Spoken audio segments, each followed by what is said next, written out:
ఆనాడు ఉమ్మడి రాష్ట్రంలో కోమటిరెడ్డి వెంకటరెడ్డి గారు మంత్రి పదవి త్యాగం చేసి మళ్ళీ తెలంగాణ రాష్ట్రం వచ్చిన తర్వాతనే ఇందిరమ్మ రాజ్యంలో ఈనాడు మంత్రి పదవి చేపట్టడం ద్వారా త్యాగం చేసిన పదవిని మళ్ళీ తీసుకోను అని చెప్పి వారు ఆదర్శంగా నిలబడ్డారు.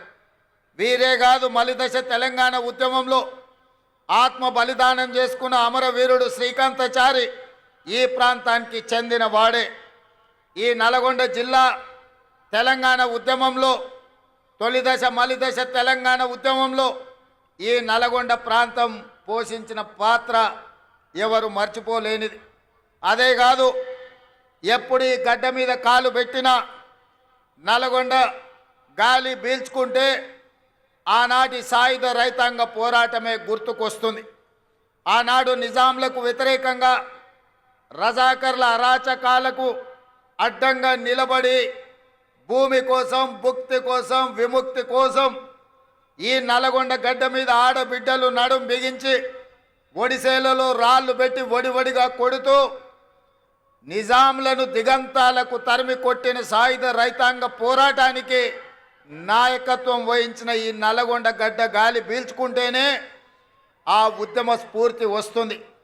అదే కాదు, అన్యాయం ఎదురైతే వీరోచితంగా పోరాటం చేసిన మల్లు స్వరాజ్యం, భీమిరెడ్డి నరసింహారెడ్డి, రావి నారాయణ రెడ్డి, ధర్మ భిక్షం లాంటి నాయకులు ఈ నల్లగొండ గడ్డ మీద నుంచే ప్రాతినిధ్యం వహించి సాయుధ రైతాంగ పోరాటం నుంచి ఎర్రజెండా పోరాటం వరకు ఈ నల్లగొండ గడ్డ ముందు బాగాన నిలబడి పోరాటం చేసింది. తెలంగాణ ఉద్యమంలో తెలంగాణ రాష్ట్రం వస్తే తప్పకుండా నల్గొండ సమస్యలు పరిష్కారం అవుతాయి. ఆనాడు డాక్టర్ వైఎస్ రాజశేఖర రెడ్డి గారు ముఖ్యమంత్రిగా ఉన్నప్పుడు నల్గొండ జిల్లా నుంచి మంత్రులుగా ఉన్న పెద్దలు జానారెడ్డి గారు, శాసనసభ్యులుగా కోమటిరెడ్డి వెంకటరెడ్డి గారు తీసుకొచ్చిన ఎస్ఎల్బిసి ప్రాజెక్టు కావచ్చు, ఉదయ సముద్రం బ్రాహ్మణవెల్లి కావచ్చు, ఈ ప్రాంత ప్రాజెక్టులను పూర్తి చేసి తరతరాలుగా మిమ్మల్ని పట్టి పీడిస్తున్న ఫ్లోరైడ్ సమస్య, నల్గొండ జిల్లాలో మారుమూల తండాలలో ఉన్న పేదవాళ్ళు కూలి కోసం వెళ్ళాలంటే నడుమొంకర, కాళ్ళొంకర, చేతులొంకర ఉన్న బిడ్డల్ని వదిలి వెళ్ళలేక ఆ పిల్లలు బయటికి వెళ్తే వచ్చే ఇబ్బందులను దృష్టిలో పెట్టుకొని కన్న పిల్లల్ని కూడా మంచాలకు కట్టేసి కూలి పనులకు వెళ్తూ ఫ్లోరైడ్ మహమ్మారి బారిన పడ్డ ఈ నల్లగొండ మంచి తాగునీరు వస్తే ఈ ప్రాంతంలో కృష్ణానది జలాలు ప్రవహిస్తే మీ ఫ్లోరైడ్ సమస్య తీరుతుందని అనుకున్నారు.